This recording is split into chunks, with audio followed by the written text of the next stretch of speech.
ngo ikibazo cya mbere kiravuga ngo uri umuhanuzi yego usengeye umuntu by'umwihariko ari kure wenda uri Musanze cyangwa se uri Kigali ariko wenda ari Rusizi uwo muntu akubwiye ikibazo afite cyangwa se uramusengeye sina ngombwa akakubwira icyo kibazo cye uramusengeye ibonye ikibazo afite urakimubwiye ariko bitewe n'uburyo kiremereye kandi no kunababaye uwo muntu birashoboka ko hari abahanuzi bahita baza akaba yatega umuntu umutego kuko yamaze kumenya ikibazo afite akamufatiranya muri bwabo babare ati urama amafaranga angana n'ibihumbi 100 ngo usengere icyo kibazo kiveho cyangwa se uremera kugura Bibiliya ukazima ukama amafaranga nkagura Bibiliya nkazashaka abantu nziha cyangwa se uratanga ikindi kiguzi runaka ni televiziyo cyangwa se n'ikindi kintu cyari cyo cyose kugira cyangwa se uragura essence kugira ngo nzi kukureba ngo usengere ese Imana izakora igitangaza cyangwa icyo kibazo cyawe kizakemuka ari uko wakoze ibyo bintu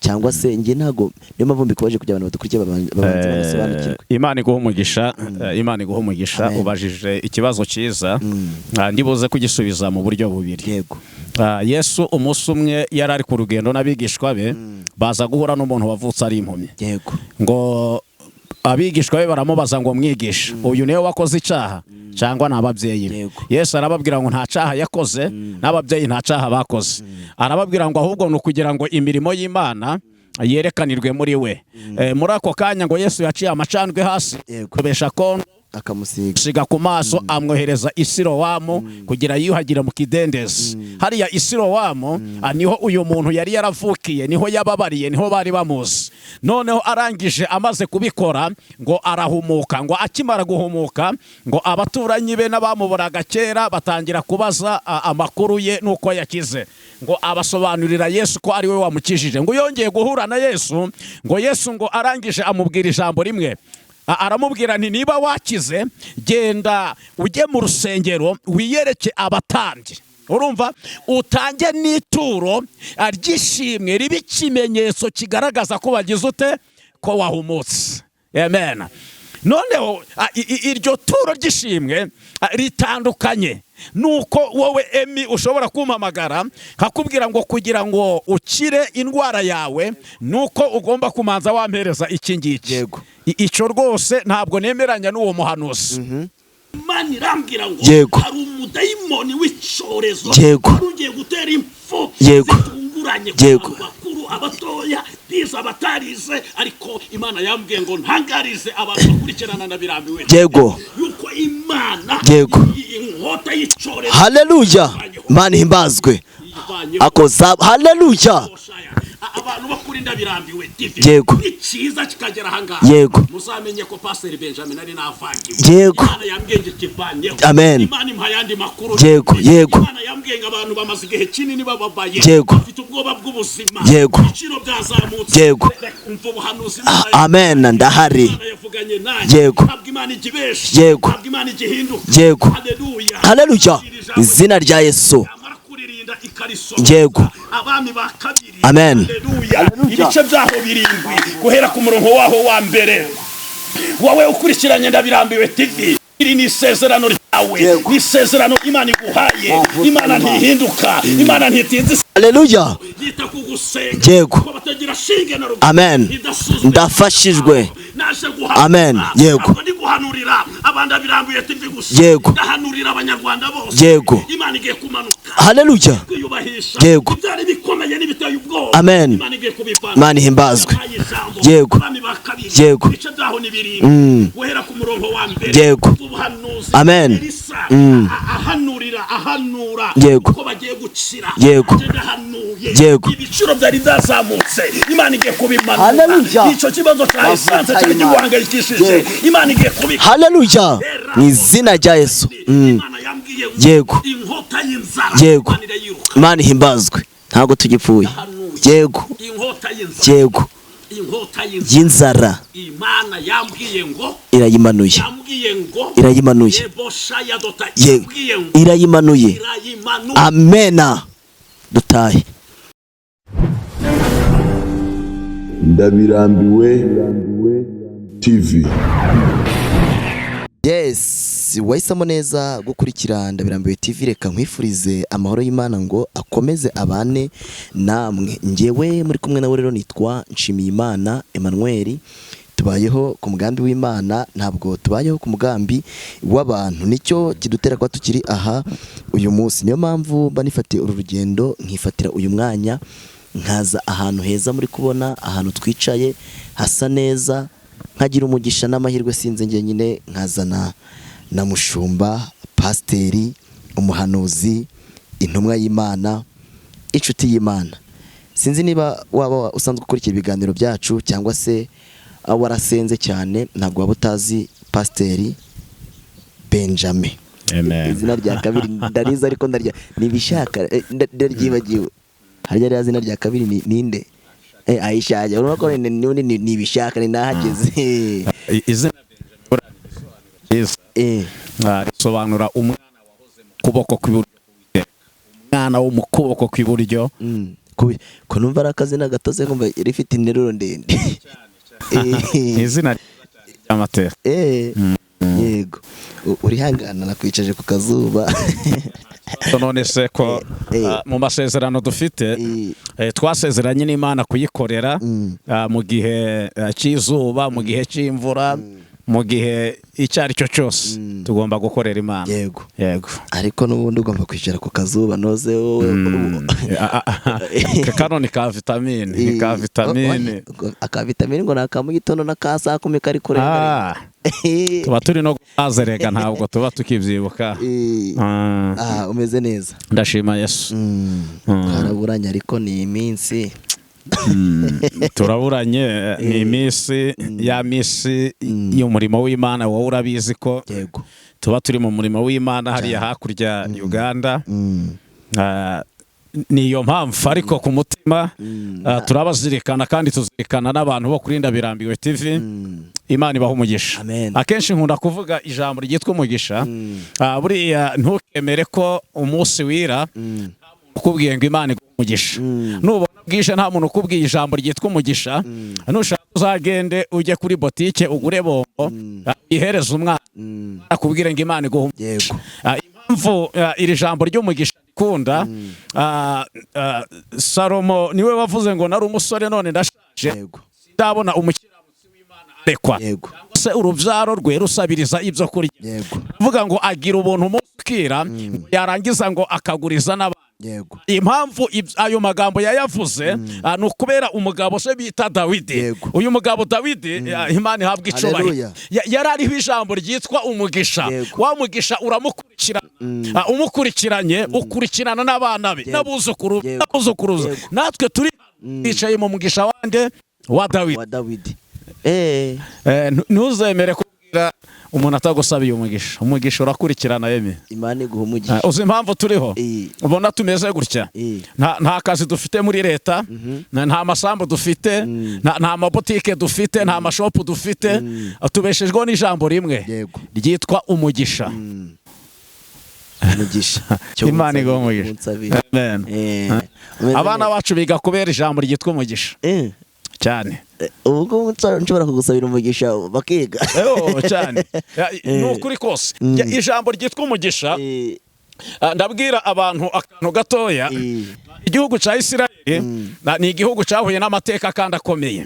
Amateka akomeye cyane, kandi mu mateka y'igihugu cya Isirayeli nta butaka nk'ubu ngubu bafite bwo guhingamo. Ntabwo. Imana ihabwa icubahiro.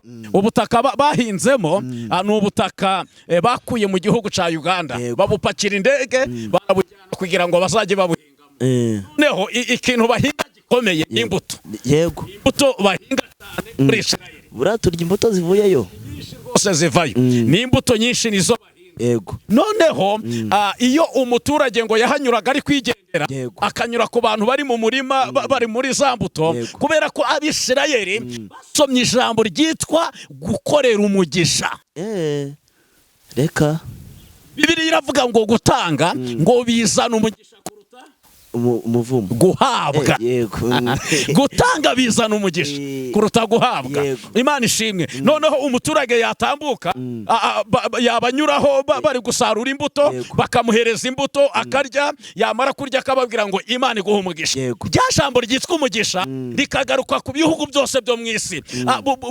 Buri kwezi, buri munsi, buri mwaka abantu benshi mu bukerarugendo barahaguruka bakajya gusura igihugu cya Isirayeli.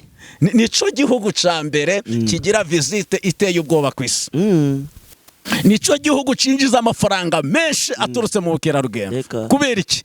Ijambo ryitwa umugisha. Ijambo ryitwa umugisha ryakurikiranye igihugu na bene igihugu, rirabakurikirana ubuzima bwabo bwose. Ubuzima bwabo bwose. Kandi ibintu bajya kureba no kureba amateka ya Bible uko ibyabaye aho byabereye, bakagenda ariko bakajyana amafaranga bakayasigira igihugu. Igihugu kigakomera. Nkuko natwe baza kureba ingagi. Nkuko natwe Abanyarwanda burya dufite umugisha, kubera ko amateka ya Isirayeli n'amateka y'u Rwanda bijya kumera kimwe. Abanyarwanda dufite umugisha cyane. Abazungu birirwa hano ruguru baza kureba ingagi bakatuzanira amafaranga bakajyana amafoto, kubera Abanyarwanda bariho umugisha. Tekereza umuntu araza agafotora ifoto akagusigira ikintu cyitwa idolari. Yego. Kubera iki? Kubera umugisha w'Abanyarwanda. Amen. Wakomeza Imana iguha umugisha. Imana iguhere umugisha, nanjye uri kunsabira nubuhorora ndajya. Yes, Pastor, mbere yuko tangira reka manze nibutsa abantu ko dufite YouTube nshyashya twafunguye, turi no gutangira gukora ibiganiro bitandukanye, yitwa Nayoti TV. Nayote. Noneho za Nayote kuri YouTube ni nyinshi, ahubwo Nayote TV kuri profile bazabonaho ifoto yanjye mfashe mikrofone nka gutya, niyo foto iriho. Bagende basimbukireho bakande ka subscribe na like na kasha ya twamamaza ubutumwa bwiza bw'Imana. Kuko Imana niba bikore iyi chano ive hasi kandi mu izina rya Yesu. Amen. Tugiye kwakira igitangaza. Amen. Abantu banje bankunda banshigikira bagende bakande bongere badondangeho kabisaba, nta n'umunota bitwara, nta n'isegonda. Kandi uri kuntu umuntu akorera umugisha, uvuza akantu keza mbura uvuga amagambo menshi ndi kuboroka mutuntu ndaza kugenderaho. Arakantu uvuze ngo gutanga bizana umugisha kuruta guhabwa. Rero we arabaduhaye. Yes. Ashobora gukorera umugisha mwinshi kuruta ibyo twe twamuha. Amen. Cyane. Kuri wowe bikoze Imana igumugisha. Ni Nayote TV. Urahita ubibona. Natwe dushimishwa no kubona reka twakoze ikintu umuntu akakireba cyangwa akadusapotinga, birashimisha cyane. Amen. Mbere yuko rero ngira ibintu tuganira cyangwa se nkubaza nk'utubazo twanjye tubiri kugira ngo nkwakire utambutse message, reka mbanze ngusabe muri bya byibahiro byawe usenga isengesho ryo kugira ngo dutangire, hanyuma kugira ngo abantu badukurikiye bahabwe umugisha, nanjye ndi hano n'uri kuri kamera nawe duhabwe umugisha, kugira ngo Imana ize kuyobora iki kiganiro kandi tuvuga ibintu byiza birakora abantu benshi ku mutima. Imana iguhe umugisha. Izina rya Yesu. Mana turagushimye, urero urakiranuka, ufite imbaraga n'ubutwari n'ubushobozi, uravuga bikaba, wategeka bigakomera, nuhabwe icubahiro Kristo. Turagushimiye ko ugiye kubana natwe muri kino kiganiro, kandi tugushimiye n'abantu bazagikurikirana, uzabahereza umugisha, uzabagurira imbago, uzahembura imitima yabo, haba ari twe ntaba ari twe, ahubwo izina ryawe rihabwe icubahiro mu izina rya Yesu. Amen. Ubona umwanya n'uwanjye. Ikibazo cya mbere kiravuga ngo uri umuhanuzi. Yego. Usengeye umuntu by'umwihariko ari kure, wenda uri Musanze cyangwa se uri Kigali, ariko wenda ari Rusizi. Uwo muntu akubwiye ikibazo afite, cyangwa se uramusengeye sina ngombwa akakubwira icyo kibazo cye. Uramusengeye ubonye ikibazo afite, urakimubwiye, ariko bitewe n'uburyo kiremereye kandi no kunababaye, uwo muntu birashoboka ko hari abahanuzi bahita baza akaba yatega umuntu umutego, kuko yamaze kumenya ikibazo afite, akamufatiranya muri bwa bubabare, ati urampa amafaranga angana n'ibihumbi 100 ngo usengere icyo kibazo kiveho, cyangwa se uremera kugura Bibiliya ukazima ukama amafaranga nkagura Bibiliya nkazashaka abantu nziha, cyangwa se uratanga ikindi kiguzi runaka, ni televiziyo cyangwa se n'ikindi kintu cyari cyo cyose kugira, cyangwa se uragura essence. kugira ngo nze kukureba ngo usengere.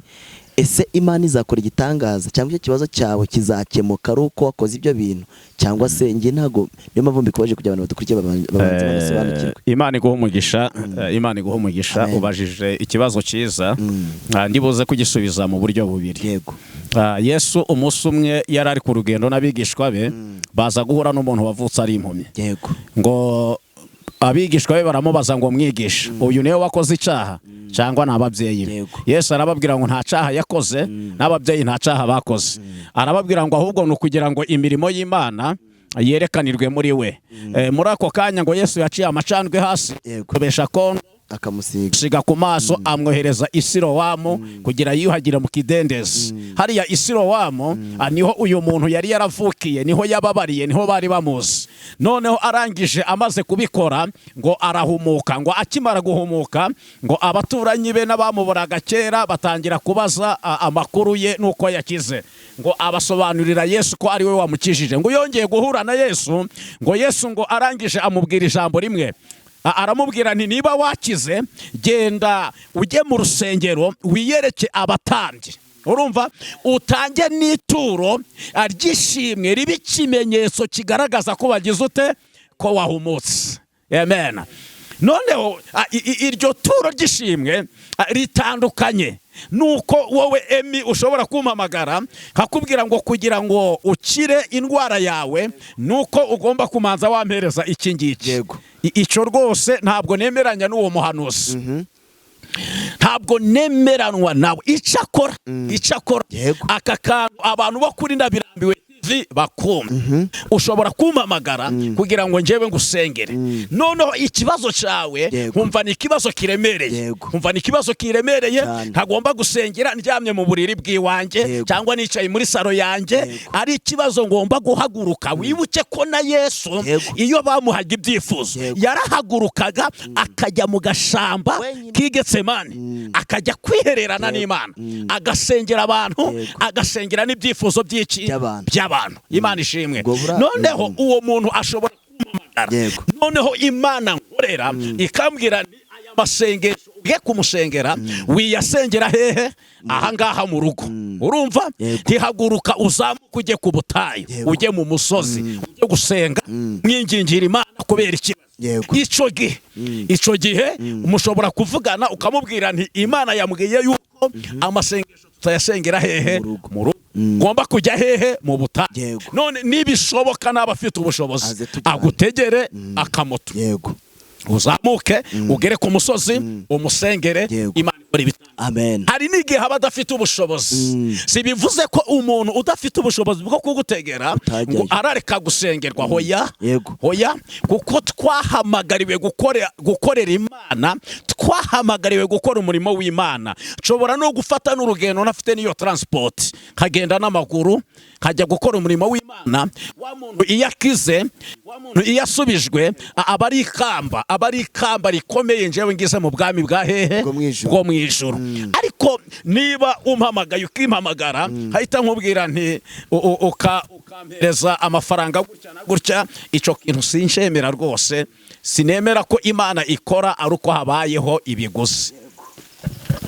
Ahubwo wa muntu ashobora gukira, yamara gukira akavuga ni none mushumba ko nakize kandi nkaba narahize umuhigo, none iri shimwe ngiye gutanga urumva twaritanga gute? Urumva, narangiza nkanjye nk'umushumba, we ashobora kumbwira ni ituro ndarigwaye, nkagenda rwose nanjye nkicara ngashima Imana, nkayibwira ngo Mana wakoze ko umuntu nasengeye yakize, akaba yampaye kagenda nkanywa ko gafanta nezerewe. Uri kunyumva? Cyangwa se akambwira ngo aya mafaranga nayo kugaburira abantu bashonje, nayo kujyana mu rusengero, nayo kujya gusura abarwayi ku bitaro. Ayo mafaranga sinshobora kuyakoraho, nayakoresha nk'uko yabivuze, kubera ko impamvu ari byo yatekereje. Atatekereje kungurira iyi shati, agatekereza kugaburira abantu bashonje, kandi akabinyuzaho. Ni ukubera ko Imana hari abantu baraye basenga bashonje, bakeneye kurya. Iyo ubiriye bya bintu byo kugaburira abakene, uburiye umuvumo cyane. Emi, abantu badukurikiranye kuri Ndabirambiwe TV, rwose muzajye musenga. Kandi byabaye no kuri Yakobo. reka mbabwire nushaka gusenga ngo igitangaza cyawe cyihute urahiga uhiga umuhigo. Yakobo akimara kugera muri kara gashamba ijoro rimufashe mumaze kumwiriraho, Yakobo ngo yafashe ibuye araryisegura, ngo amaze kuryisegura ararota urwego ruva mu ijuru rukagera hasi, ngo agiye kwitegereza ngo abona hejuru y'urwo rwego ngo Imana ihagaze. Ni gakeya muri Bibiliya uzasanga ahantu Bibiliya ivuga Imana yahagurutse ku ntebe yayo, ariko hari ikintu kimwe gituma Imana ishobora guhaguruka ku ntebe yayo, ni ikintu cyitwa amasengesho y'abakiranutsi. Amasengesho y'abakiranutsi, haleluya, Imana ku ntebe yayo, Imana igahagarara ikabura amahoro. Burya n'Imana igibura amahoro. Yego, reka igibura amahoro we, igibura amahoro, igibura amahoro. Cyagihe uri ku musozi kuri Ndabirambi uri gusenga, ayo masengesho ayibuza. Haleluya. Mu buvumo mu rusasi imanza uri gusenga, ayo masengesho ayibuza amahoro. Cyagihe wiyirisha ubusa uri mu cyumba cy'amasengesho no ku rusengero uri gusenga, Imana ibura amahoro ikavuga ngo uyu muntu wigomwa ibiryo, akigomwa kuryama, akatanga ubuzima bwe, akajya kurara mu ishamba, niki namukorera? Niko byabaye kuri Yakobo. Niko byabaye kuri Yakobo. Ngo Yakobo Imana noneho ntabwo yigeze ituma intumwa. Amasengesho ahagurutse Imana ku ntebe yayo, bidasabye ko Imana yatuma iki intumwa. Kandi wibuke ko Yakobo ari mu Yeriko, yabonye abamarayika bamanuka abandi bazamuka, bamanuka abandi bazamuka, ariko Imana ntabwo yatumye babamarayika, ahubwo Imana y'ubwayo niyo yahagurutse yivuganira na Yakobo, iramubwira ngo Yakobo, aho uzajya hose nzabana nawe, nzaguha umugisha. Iki gihugu uryamyeho, niko yamubwiye, iki gihugu uryamyeho nzakiguha wowe n'urubyaro rwawe. Imana ihabwa icyubahiro. Ako kanya Yakobo wari uhagurutse ameze nk'umuntu uhunze, wari uhagurutse ari umunyabibabaro, ari umunyagisuzuguriro, ari umunyagahinda, abona ineza y'Imana. Yakobo akimara kuvugana n'Imana amenya ko ari Imana ivuganye nawe, arangije afata ryabuye ararishinga, aravuga ngo iki ni ikimenyetso, ahantu mvuganiye n'Imana nta kindi kintu kihakwiriye, ni inzu y'Imana, aha ni ryo rembo ry'Imana. Imana ihabwa icyubahiro. Ngo afata amavuta ya Elayo ngo asukaho, ngo kugira ngo Imana nayo ibone ko Yakobo ari seriye mu magambo bavuganye, yuko nawe ibyo imusezeranije Imana izagiramo iki umumaro. Imana ihabwa icyubahiro. Ngo ako kanya ngo ahiga umuhigo. Nushaka kugera kure uzahiga umuhigo, ndawuhiga. Ubwira imbaraga zo guhiga. Umudamu bita Hana yasenze amasengesho ashoboka n'adashoboka, yazamutse imisozi afata amasengesho yo kwiyiriza ubusa, arasenga mu buryo ubwo ari bwo bwose, ariko igihe kigeze Eli akimara kumwirukana mu rusengero, Hana yagiye apfukama imbere y'igitanda cye ahiga, abwira Imana ngo Mana, agasuzuguro ka Penina na Karambi, agasuzuguro k'abana b'abantu, izina ryitwa ubugumba, none wa Mana we tuganire turi bangahe? Babiri. Nuramukumaye umwana w'umuhungu ukamuma jewe Hana, nzamugutangira ituro, nzamutanga mu nzu yawe, azagukorere umurimo. Imana iravuga ngo burya wa mwana ari kunsaba nanjye mufiteho uburenganzira, nanjye azangirira umumaro muri iryo joro. Hana yarayasanye. Reka Yakobo akimara guhiga umuhigo, Imana yamuhaye umugisha. Yarayibwiye ngo Mana, nanjye ndi seriye, nuramuka umpaye ibyo kurya, urugendo ndimo, ukampa ibyo kwambara, ukazangarura kwa data amahoro, nanjye nzagutangira kimwe mu 10. Aravuga ngo kandi ikindi kintu cya kabiri, ahantu naryamye, ahantu nasubirijwe, nta kindi kihakwiriye, ni urusengero arwita Beteli. N'amagingo n'ayangaye. Imbaraga zo guhiga, imbaraga zo gukorera Imana, imbaraga zo kugira imirimo myiza. Ku bakunzi ba Ndabirambiwe TV, nusenga Imana uzajya urenzaho akantu kitwa umuhigo. Amen. Abantu bagiye barahiga, nanjye hari njya mpiga kandi nkanahigura. Nk'ubu naravuze ni ngiyewe cano yawe nzayitaho, narahiguye. Kandi kaba mu biganza by'abakunzi ba Ndabirambiwe. tuzahigurana karame impamvu naguhamagaye oya kerega Imana irumva hayinga irumva we irumva di haleluya ntuguruke amavuta y'Imana haleluya izina rya Yesu amen yego yego nabonye abantu taro ngo barwa ari abasaza ari urubyiruko kabona ngo abantu benshi bari mu ibitaro biri kugenda byakira abarwayi benshi cyane mbaza Imana ntimana ibi ngibi ni ngo shitani yaragiye guhaguruka umwuka mubi kidelebo shaya baba icyorezo gikomeye cyane ariko ubuhanuzi muri iryo yere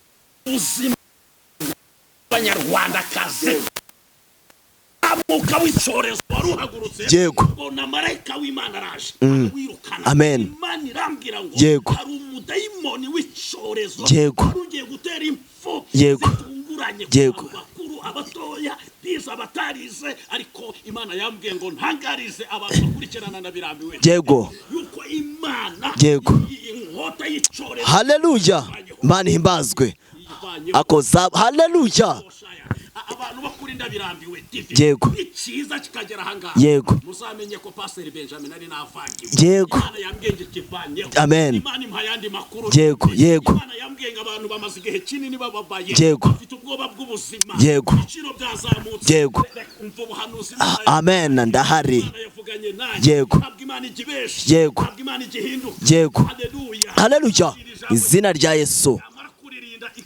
yego abami ba kabiri amen ibice byaho birindwi guhera ku murongo waho wa mbere wowe ukurikiranye ndabirambiwe TV iri ni isezerano ryawe ni isezerano Imana iguhaye Imana ntihinduka Imana ntitinze haleluya yita kugusenga yego amen ndafashijwe amen yego guhanurira abanda birambuye TV gusa yego ndahanurira abanyarwanda bose yego Imana igiye kumanuka haleluya yego byari bikomeye n'ibiteye ubwoba amen Imana ihimbazwe yego yego ibice byaho ni birindwi guhera ku murongo wa mbere yego amen ahanura yego ko bagiye gukira yego yego ibiciro byari byazamutse Imana igiye kubimanura icyo kibazo cya esanse cyari kiguhangayikishije Imana igiye kubika haleluya mu izina rya Yesu yego yego Imana ihimbazwe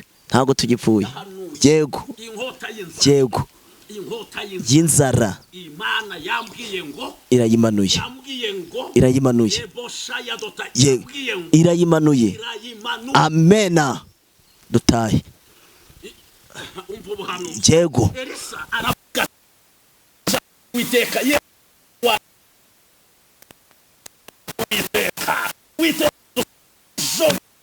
gihe twataha nk'iki gihe amen Imana yambwiye ngo nze mpanurira abanyarwanda yego mpanurira abanyafrika yego mpanurira abanyaburaya yego mpanurira abari muri haleluya Australia yego abari muri Amerika amina mavuta yego yego yego yego amina yego haleluya yego yego yego haleluya rimwe yego yego yego yego haleluya mavuta y'Imana amen yego yego haleluya haleluya amen haleluya amina mavuta haleluya mu izina rya Yesu Imana ihimbazwe ndafashijwe Mana amen nk'iki gihe saa 8 nk'iki gihe haleluya amina amen haleluya ejo yego ejo nyiki gihe iyo ndwara yawe, ejo nyiki gihe iryo ryawe, nyiki gihe iyo nzara yawe. Yego. Haleluya. Ejo nk'iki gihe. Urakoze Mana, uhabwe icyubahiro. Urakoze. Ejo igiye kugura imwe. Yego. Ndatashe. Yego. Aramubaza ngo mbese naho Uwiteka yakingura amadirisha yo mwijuru. Yego. Yego. Aramusubiza ngo uzabirebesha amaso ariko ntuzabirya. Urakoze. Abagiye kurebesha umugisha wa amaso ariko ntibazawurya. Amen. Bamwe bagusuzumuye, bamwe baguhinyuye. Bihabwe icyubahiro. Amen. Yego. Amen. Yego. Yego. Amen. Imana ihimbazwe. Yego. Amen. Nasomye ijambo muri Yesaya 40. Haravuga ngo warabyumva ibi none mwebwe mwabihana. Ngiye kukwereka ibisha byahishwe utigeze kumenya. Haravuga ngo biremwe nonaha. Amen. Wasoje nonaha aka kanya ikarame. Imana yaramumpishuriye ntabwo ari kuri uyu mugabane wa Afrika. Yego. Ari ku mugabane wo hanze. Yego. Afite ikibazo gikomeye. Amaze amajoro menshi ataryama. Yego. Ararya ibyariye ntibimugere kumva. Yego. Uyu muntu kandi kiganira akibona. Yego. aze kumamagara. Amen. Umuhaye promosiyo. Imana igumugisha. Hari abantu bari barwaye. Yego. Hari abantu bari bategereje urubyaro. Yego. Hari abantu bari bategereje amasezerano. Hari abantu bari bategereje akazi. Yego. Hari abantu bari bategereje byinshi. Yego. Imana yambwiye ngo abantu yahabwe icyubahiro. Imana yambwiye ngo umuntu wese uri burebe iki kiganiro arabona ukuboko kw'Imana. Imana imuhumugisha. Amen. Hari ibintu Imana igiye gukora. Ibintu Imana igiye gukora. Amen. Ndumva mfite message z'abantu benshi bo kuri Ndabirambiwe TV. Ntabwo nasivugira kuri kamera. Yego. Ahubwo ukeneye kumva message y'Imana. Yego. Ukeneye kumva ubuhanuzi bwe. Amen. Aze kumamagara. Imana igumugisha. Ya nimero tujya tukubonaho. Ya nimero yanjye 0782 642 Yego. Tuyisubiremo. Yego. Barabanza akanyenyeri. Yego. 250. Yego. 782. Yego. 6 Yego. Kandi bene data iyi nimero iba no muri momo. Icyo nicyo ngiye guhita nkubwira. Yego. Burya iyo ubonye aka message ka Yohana Nari ngiye kukubaza ngo nk'iye nimero hari umuntu butanakunda gusenga cyane cyangwa se wenda akabona ikiganiro kikamufasha bikamukora ku mutima kuba ashaka gukizwa, cyangwa se n'umuntu ugukurikiye akumva bimwe bisanzwe by'umwihariko barani nabyo nkunda kuvanga cyane abantu b'i Kigali bazi gukorera umugisha cyane. Sinzi niba ubizi bazi gukora umugisha ku bantu, ku bakozi b'Imana, akaba yavuga nika nku blessing nkugurira amazi cyangwa se nkugurire fanta bitewe n'uburyo bwirije bikankora ku mutima. Amen. Iyo nimero ibaruyeho nde? ibaruyeho amazina yanjye. Shakiye Beja. Ajyebeye aho nta kibazo. Aho ngaho. Amen. Kandi abakunzi ba Ndabirambiwe ndabakunda cyane. Amen. Bashobora kumpamagara. Simite wenda nitaba uwo muntu umpamagara. Yego. Ariko iyo yanyandikiye message njya musubiza kubera ko buri mu gitondo mba ndi mu materaniro, buri mu gitondo kuva saa 12 kugera saa 3 mba ndi mu materaniro, na kumugoroba kuva saa 1 kugera saa 3 mba ndi mu materaniro. Yego. Hari igihe akuburaho ariko azajya nsigira message n'ibyifuzo ngenda musenga. Imana nivugana ibiri no kuri WhatsApp. Okay, Imana igumugisha. Reka tugusabe gusoza dusengera abantu tubasabira umugisha. Imana iguhereze umugisha. Amen. Mana mu izina rya Yesu turagushimiye kubw'ikiganiro cyiza dukoze. Turagisengeye kugira ngo kirenga umugabane wa Afrika, kirenga umugabane wa Asia, kirenga umugabane wa Europe, wa Australia, kigere mu mugabane wa Amerika, kigere ku isi yose. Ucumva arwaye akire, ucumva yari yihebye asubizwemo imbaraga. Ureme igitangaza kandi wigaragaze mu izina rya Yesu. Amen.